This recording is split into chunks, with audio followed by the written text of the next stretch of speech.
Let's hit the field. It was Monday, May 26th, game 52 of 162, and the Yankees were taking on the Angels on the West Coast in a late-night matchup. Ryan Yarborough trying to put together another solid start, and Aaron Judge trailing Shohei Ohtani in the home run standings for now. Would he catch up? My recap, your reactions coming up next.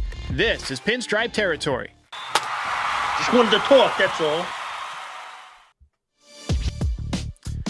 How's it going, everybody?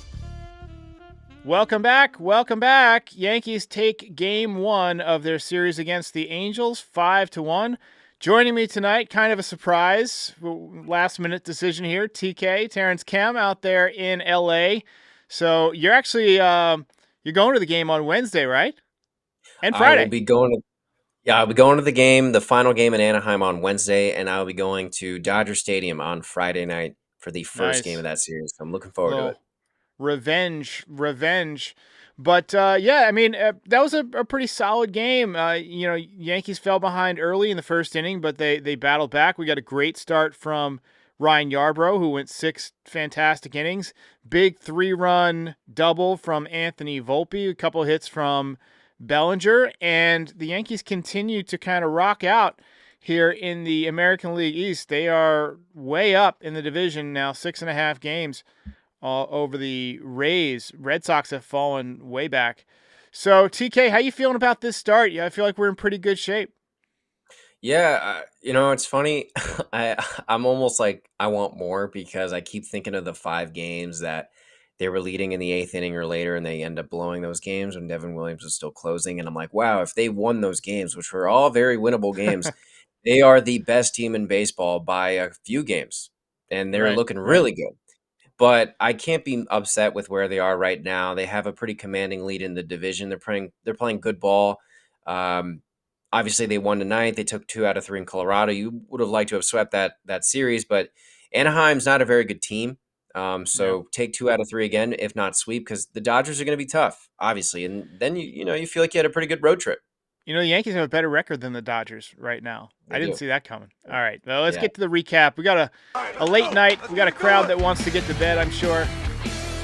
So things didn't get off to a great start for Yarborough. Leadoff home run from Zach Neto, who spent like 2 weeks in the minor leagues. But after that, Yarborough settled down. He was tremendous tonight. We'll highlight him. The Yankees offense started out badly, 9 up, 9 down. But then they broke out in the 4th inning. Big bases clearing double from Anthony Volpe, who was 1 for 4, but he's got a 763 OPS. He's hitting 244.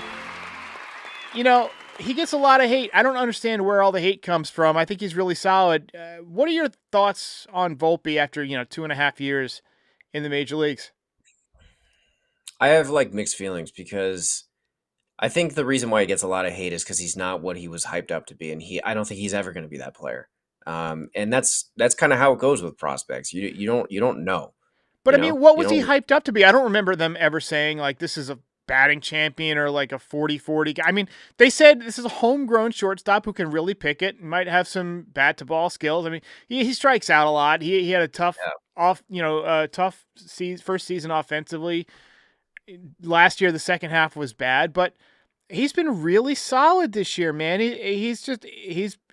He wins you, I would say he saves you a couple of runs a week on defense, and then he gets a big hit. He also had an at-bat tonight with the bases loaded where he struck out looking bad. So, that's kind of who he is. He's like that yin and yang. Sometimes he's great, and sometimes he's crap. But I think he's reliable. He plays hard. He hustles. I got no problems with Volpe. Yeah, I mean, overall, I don't really have any problems with him. Again, he plays great defense. He won a Gold Glove, and offensively, he's consistently inconsistent. Shout out to, sorry, I just left in the chat, but somebody wrote George that in the Lombardi. chat. He's consistently inconsistent. I think that's pretty fair to say and accurate. Where he gets the big hit or he strikes out the bases loaded on a bad pitch, and I think he's just when I say he didn't live up to the hype, I mean more so he was a top 5 prospect in all of baseball, the number 1 prospect in the system. So that immediately right there has hype to it. And then also not signing the free agent shortstops or not making the trade for Luis Castillo or Matt Olson. And obviously I think now you're happy you didn't sign a Trevor Story or a Corey Seager or any of those guys. I don't really think those contracts are going to work out well in the long run, but I think just all of those things, all of those elements kind of coming together kind of built up the hype and the whole he's a homegrown Yankee fan, Yeah. Jeter fan. Immediately, I think fans are just going to start thinking that way.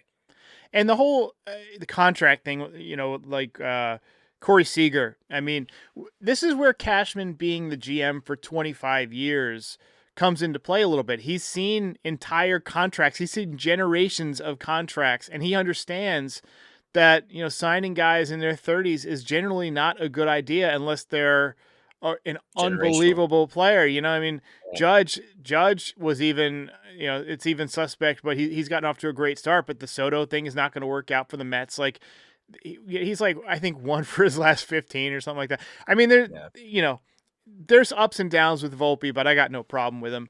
There's still people who want to give Peraza the shortstop job because they think he didn't get a chance. Peraza cannot hit. And again, tonight, Peraza 0 for 4 with 3 strikeouts. He's hitting 158. Now, he did make a nice play at third base. There was a play where he came in and just made a phenomenal throw across his body and got the out, but the dude cannot hit. He's got a 532 OPS.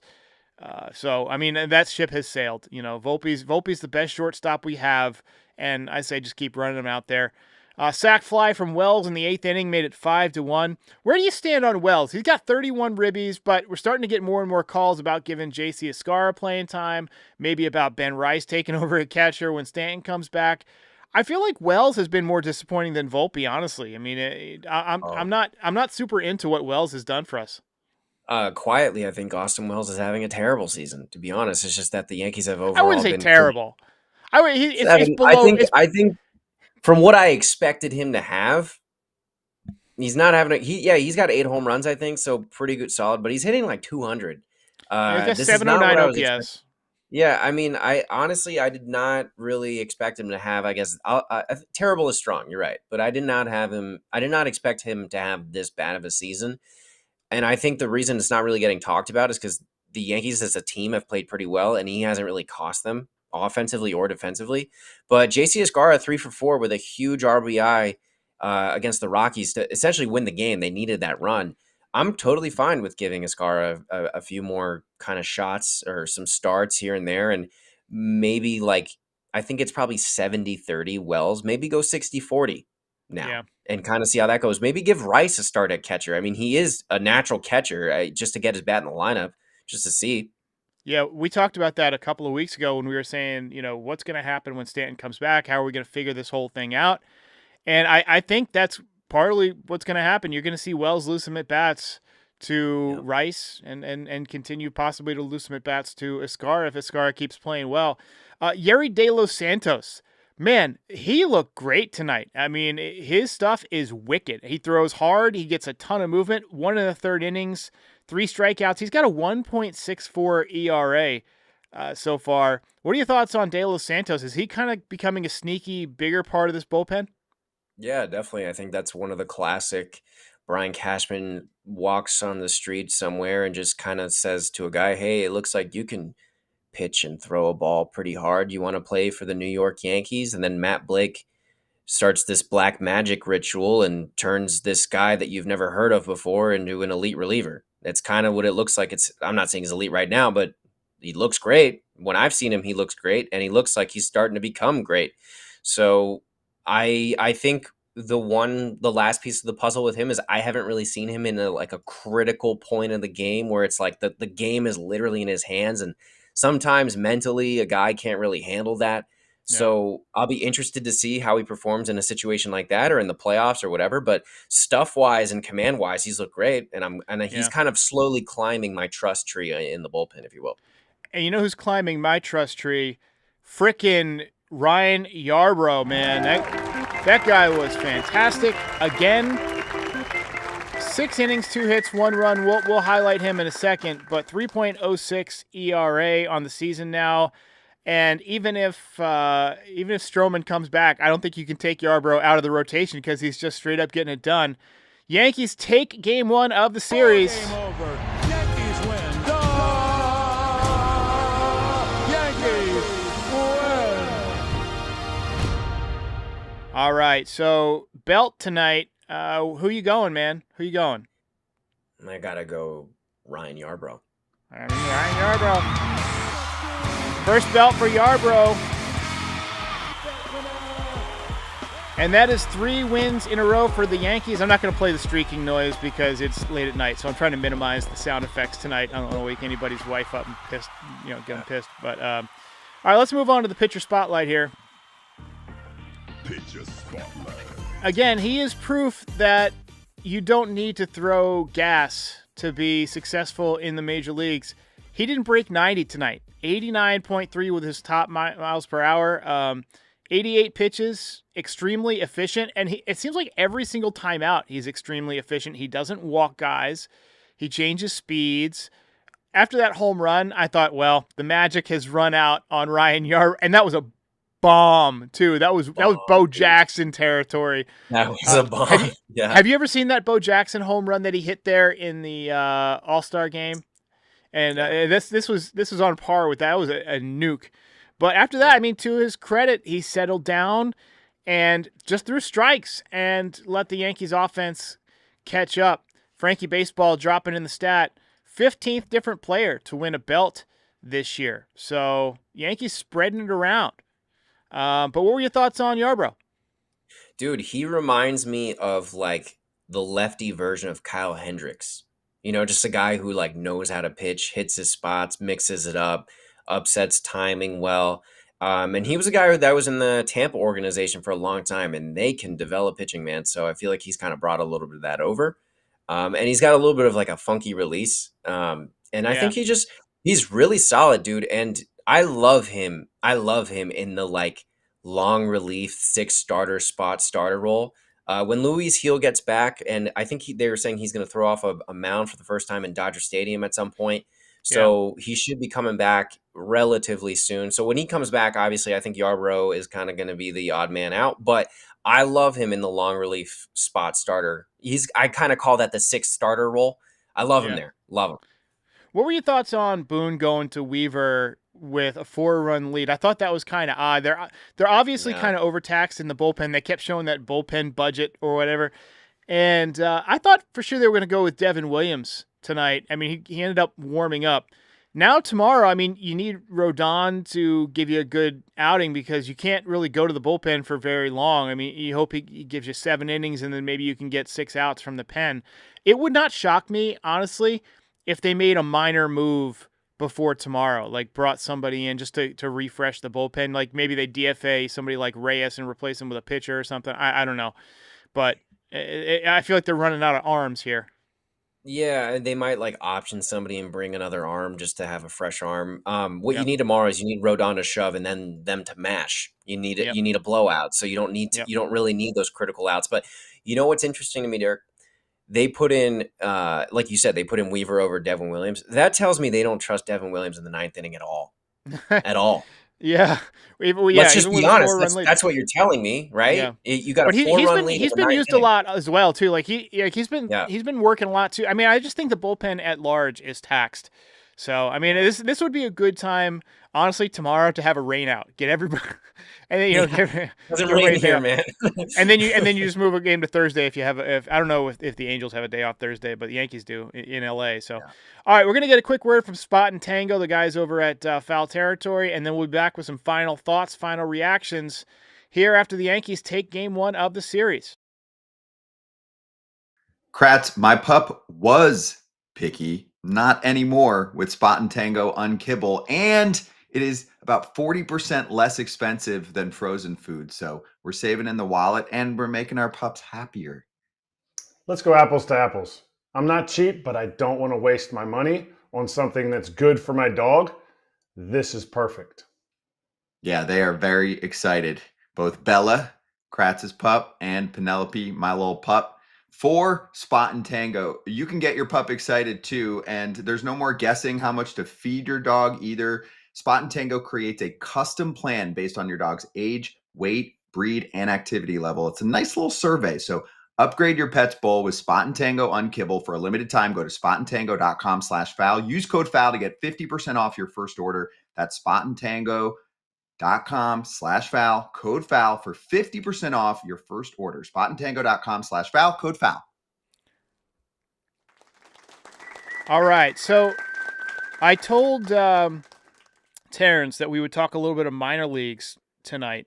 So I just wanted to point out that Carlos LaGrange continues to dominate. He's got 56 strikeouts in 35 innings so far this year. He is absolutely chucking the baseball. Another big guy, 6'7", 195. And Lombard Jr. slowly heating up in Double-A. He got off to a really tough start, but he's got a 397 on-base percentage at Double-A. He's up to 222. He has not homered yet in Double-A, but he does have a double. He's got 16 walks and 14 strikeouts, so more walks than strikeouts. So clearly feeling a little bit more comfortable. Is there any prospect out there that you're particularly keeping an eye on that you think Yankees fans should kind of tune into? Yeah, the obvious one is Lombard, right? Number one, I think he's the number one prospect in the system now, and he struggled a little bit out of the gate in Double-A, but I think he's kind of making that adjustment. Baseball's the game of adjustments. I have every confidence that he will, and I think he has a little bit of that Martian in him where the adjustment comes quick. He learns quick, which is an extremely valuable quality to have if you're a prospect. And then you sit like a guy like Lalane too. Lalane he hasn't is pitched nice yet, has he? I haven't seen him pitch yet. I don't know this if year. he's pitched yet, but just a name to recognize. But LaGrange, I mean, fuck it. Let's bring him up. Let's have him throw tomorrow. So, I mean, the guy's chucking the ball hard. I feel like the Yankees haven't really had a flamethrower in quite a while. You know what I mean? So, yeah, Lalane has not pitched yet this year. Yeah, but definitely a name to keep an eye on when he does get around. But it's good to see like a guy like pumping absolute gas because, again, I think the last time the Yankees developed a flamethrower was Dellin Betances probably, right? Yeah. Who, by the way, was on the show last year before the World Series. So we'll have to have him back on at some point. He still likes to talk baseball, so we'll have him back on at some point. So, yeah, someone's saying Lalane is injured. I hadn't heard. I mean, obviously he's injured. He hasn't pitched all year, but I hadn't heard what's wrong with him. You don't get a lot of like injury reports from the minor league, guys these days. It's just they kind of just disappear, fall off the radar, and you find out, oh yeah, he's been dealing with a thing. So, but anyway, good win for the Yanks tonight. So we got Carlos Rodon going tomorrow. We got Clark Schmidt going on Wednesday. Where are you sitting? I'm sitting in like right center field for the game on Wednesday, and on Friday I'll be kind of like behind home plate up in the bleeds a little bit because that was an expensive game. But I will say I also just secured tickets to the Subway Series in Citi Field. I am sitting first row behind the Mets dugout, and I'm gonna be chirping. Juan Soto's gonna know that I'm there. First row behind the dugout on the Mets side, and that'll be like in July, I think. Stephanie says that she wished Volpe got the belt. Yeah, he deserves to get at least one. If he got that second hit, like with the bases loaded, I feel like that's where I was leaning. Like I was like, I actually texted you. I texted Ray Fonseca, who was at the game tonight, and I was like, who you guys want for the belt? I couldn't decide. And then when Volpe came up with the bases loaded, I said to myself, if he rips one here in the gap or something like that, he's definitely getting it. But he struck out, so we went with Yarborough. But hey, plenty of season left. I'm sure he'll have his moments. All right, ladies and gentlemen, we're going to call it a night here. Obviously, very late on the East Coast, so I want to let you guys get to bed, and I need to get some sleep. So some of us got to work tomorrow. TK, enjoy the night out there on the West Coast, and we'll see you guys pregame show tomorrow and postgame show after the game. Catch you later. Cheers. Hey, while I've got you here, be sure to like the video and subscribe to the channel. Pinstripe Territory is the official Yankees podcast of the Foul Territory Network. We are home to the #1 most watched MLB postgame show on YouTube since 2021. We're here after every Yankees game and for reactions to all the best news and rumors during the offseason. Be a part of the show by calling into the voicemail 718-899-1068. Try to keep it clean for me. And if you ever miss us on YouTube, be sure and subscribe on all your favorite podcast platforms. Go ahead and rate us 5 stars. It'll help other people find the show. Thanks for watching. See ya.